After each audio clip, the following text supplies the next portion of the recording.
G'day, Ben from Melbourne here, and today I want to talk about some of my favourite Australian music from the 90s. Now, the 90s for me is the point where music stopped being just a format to listen to on record, tapes, or CDs. It also became a live experience as I moved down to Melbourne from a country town and started discovering the Melbourne scene, and luckily discovered a whole other world of underground music and independent labels. It was a very exciting time and seemed to be an amazing stew of sounds going on.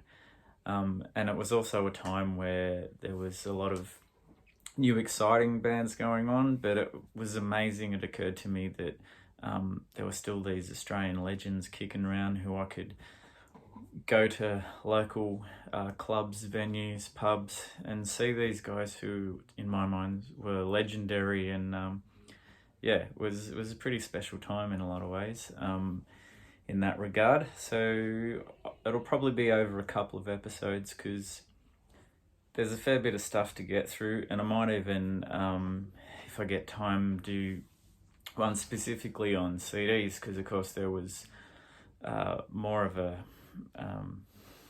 CD market going on then.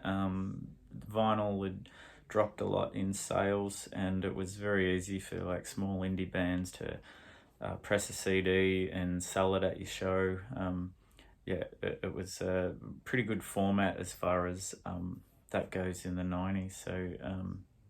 So also, having said that, some of these records will be reissues as well of CDs which never made it onto vinyl. So let's get straight into it. So talking of legendary bands who you thought were just giants walking the earth that you would never come into contact with, we're going to start with the Suburban The Low Road. Now this is the lineup which featured Tony Polar on drums and Brian Hooper on bass. Now these guys replaced James Baker and Boris Sujovic, and the members who carried over, of course, were Tex Perkins, Kim Salmon, and the legendary Spencer P. Jones. Kim Salmon, this would be the last record he would do with the Suburban.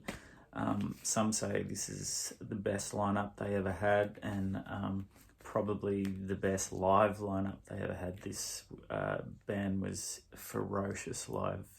Amazing live band. Now I'm lucky enough to have a nice gatefold copy, which is actually on the Black Eye label. What a picture there of them live. So it's got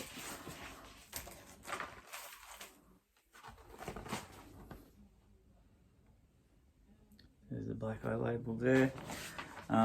It's also come with a press release in it, which I was very happy to see when I opened up this record. Probably one of my favourite records of theirs, probably the one I play the most. It's got the great tracks, Chase a Dragon, Just Right, brilliant cover of AC/DC's Ride On, and they also do a cover of the infamous Rolling Stones still unreleased to this day track Cocksucker Blues, and just made it their own. Phenomenal stuff. Suburban, one of the great Australian bands from the 80s throughout the 90s. Righto, next, Nick Cave and Let Love In.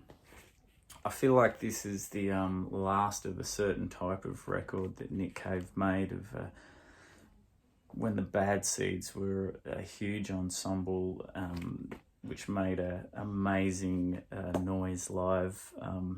To see that many musicians on stage at once, and it was an intense, powerful performance that they would put on. And from watching not only the live shows but the documentaries, they really were a band, and the Bad Seeds had as much say in the production of records and the sound of songs and things like that as Nick Cave did. Nick Cave, obviously provided the framework for them to work upon, but it was very much an ensemble effort. And this is got the great Do You Love Me on here, Lover Man, and of course the big hit which has been on many soundtracks, Red Right Hand.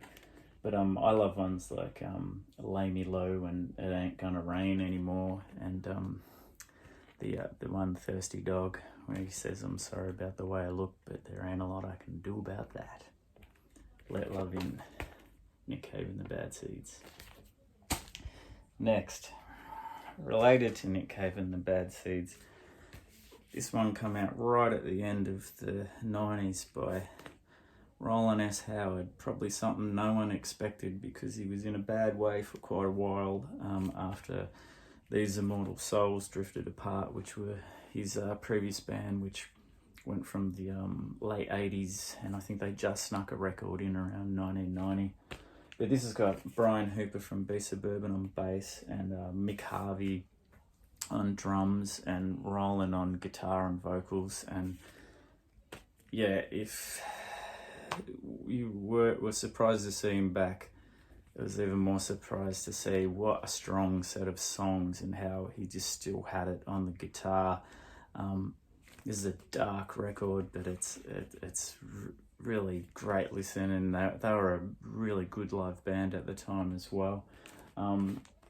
This has got the great Dead Radio, the girl group song She Cried, Exit Everything, an amazing cover of Billy Idol's White Wedding, where he slows it right down and it just sounds really eerie and creepy as hell. Fantastic comeback album by Roland. It's the back cover there with Mick and Brian, and it's just the plain inner with the lyrics in there. This has been reissued a couple of times as well, so it shouldn't be too hard to pick up. This is one of my favourite records from that period. Roland S. Howard and Teenage Snuff Film. Okay, and the legends keep coming. Ed Cooper with Character Assassination. Another fantastic record of Ed's, in a long line by this stage of really high quality solo stuff. Of course, in the 80s he was juggling this and the Laughing Clowns, and just at the turn of the 80s into the 90s, it was also got together the Aints, which was when he really did some did some really fiery guitar-driven shows with a great three-piece band. Character Assassination is more on the acoustic end of things and just singer-songwriter style, but with Ed, it's not going to be straight up singer-songwriter. Is just far too idiosyncratic for that. This is on Hot Records. Actually, the sticker on here says number 156, but it doesn't say how many. It says 100% virgin vinyl, 100% analog. I haven't seen one of those stickers for a long time. And just got a inner in there of Ed in black and white. And this one, it's got the single of this was La-Di-Do. Does a great cover of Ring of Fire on here. The opening track, By the Way, is brilliant, and the Cockfader as well. Yeah, Ed Cooper, Character Assassination. Next, these are all seemingly intertwined, because we've now got the first Tex, Don and Charlie record, which is, of course, Tex Perkins of the B Suburban and Cruel Sea, Don Walker of Cold Chisel fame, and Charlie Owen, who went on to join the B Suburban, and a luminary around the Australian music scene for years. Is a great guitar player, played in a lot of fantastic bands. This is a acoustic based album, just really, all three of them write songs, and on a couple of songs, Don Walker does the lead vocal. The song off this, Fake That Emotion, was sort of a minor hit for them. They seem to reconvene about every 10 years and make a new record, and they're always really fantastic. Tex, Don and Charlie. Okay. Died Pretty with Doughboy Hollow. Obviously the best known track off this is Sweetheart. This is a different Died Pretty from the almost garage-ish Died Pretty of the 80s. This is more indie pop, a bit more polished sound, but undeniable. Just well-written songs, well-structured, put together. Great melodic harmonies in the vocals, and just that amazing voice of Ron Pino. Great band, Died Pretty. Go on to release a number of great records in the 90s, but yeah, of course, it's hard to go past Doughboy Hollow. And that one's a Beggars Banquet one. Next up, The Mighty Board with Take It Out On You. So, Board started the 90s without a bass player, and picked up a vocalist and bass player all in one with the legendary Tim Hemmensley, he of God fame, and later on Powder Monkeys. This he shares vocals. He does most of the main vocals, but also Dave Thomas sings some as well. This is just as you'd expect from Board, a guitar assault, full on rhythm section, heavy. It's probably their most well produced, cleanest sounding record. When I say clean, I don't mean sparkly and glossy. Just all the instrumentation is, you can hear what everyone's doing really well. It's just really well recorded record.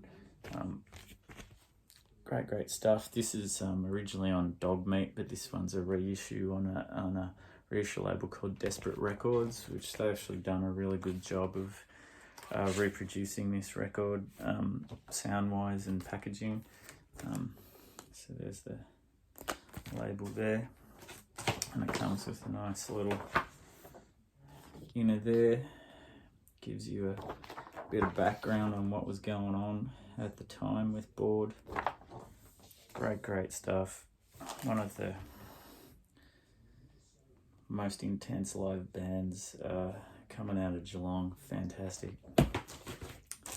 Okay, speaking of intense, but in a whole other way, Venom P Stinger, who have kind of become more famous these days because they featured a young Jim White and Mick Turner, who would go on to play with Warren Ellis in the Dirty Three. But Venom P Stinger in their own right are a fantastic band. They're obviously very influenced by birthday party style punk with the unusual rhythms, and they'd be a big influence themselves on seems like an ongoing punk scene in Australia. This is a great record. What's Yours Is Mine. I think that Dougal Mackenzie, the vocalist, is kind of forgotten in a way. He had such a great, forceful, punk, snarly voice, which just pushed the music even further. The fantastic band, Venom P Stinger. There's the back cover there.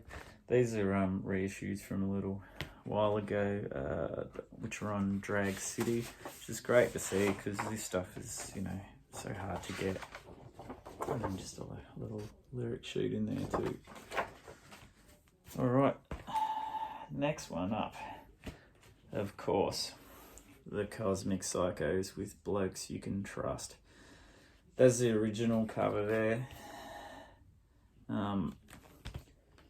Cosmic Psychos by this point were already Australian legends. This one's I've got is on noise amphetamine label. Yeah, this has got the legendary song Dead Roo,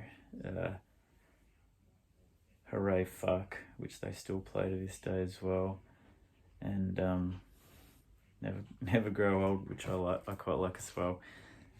Yeah, still going. Cosmic Psycho still releasing records, still playing great shows. You know, a few lineup changes. Ross Knight's been the one who's been there through thick and thin from the start, and their stuff has been getting reissued as well, which is great to see. So this is Blokes You Can Trust, the reissue version. Not sure what the story is, why they didn't have the original artwork on this one, because the other reissues do. They maybe couldn't get the original negatives for the pictures, I suppose. That comes on a nice pink vinyl. And so this is, there's that picture from the front cover. So yeah, not sure why this one's different. But yeah, sounds great too. They've done a really good job of this. Like this is, yeah, the Ross Knight, Bill Walsh, Robbie Watts era of the band. So I can remember many a night going out and seeing Cosmic Psychos, and yeah, going from the Evelyn in Brunswick Street to the Punters Club would let you in and see the encore of the last band. And the first time I saw Cosmic Psychos was like that, and had the top of my head ripped off, and never been the same since. Alright, to continue the intermingling of all the bands I've showed so far, we've got the Powder Monkeys. So this was Tim Hemmensley by this stage, from Bored and also God. Yeah, this was on Dogmeat Records, another great reissue by the Desperate Records label. Yeah, Persecution Blues, Another Night in Hell. Great record. Has a bonus 2 live tracks on the end, Atomic Resolution, and again Another Night in Hell.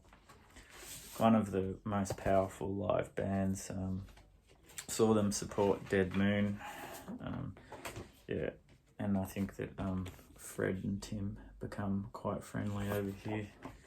So nice little inner, which tells you the story of the boys at the time. Of course, yeah, tragedy struck, and yeah, Tim Hemmensley no longer with us, and yeah, over the years we've lost a number of Powder Monkeys and Bored members, which is quite sad. But anyway, that's how I'm going to start with those 10, and they're